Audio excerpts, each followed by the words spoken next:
Yeah. The big construction happening down in Tojeiro.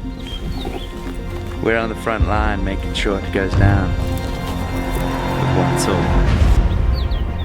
You will come here and you have your dinner, the perfect pizza, delicious pizza. I think while you are here, you really don't realize it, and you just live in this almost fantasy world, you know, where you meet your best friends ever. And people need ceremonies, so pizza party.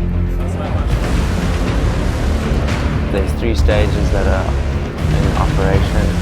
Alex started the project way back when he was actually a young boy when he did it. Construction team! We heard the call of the construction team and we came running. Be somewhere and try to figure out what's next or what I want to do with life. I've never been in a hippie people. Found this underwear laying randomly. This is my flying carpet.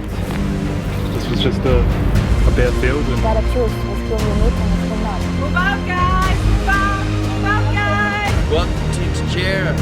I thought we were going to leave in just 2 days. I like it from the inside, and then you get the machete.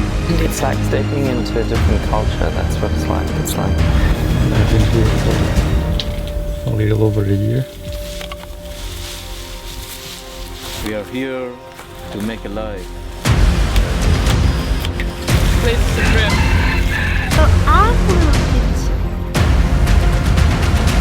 going to be interesting as well, like getting out of here and being in a place where we've got a toilet.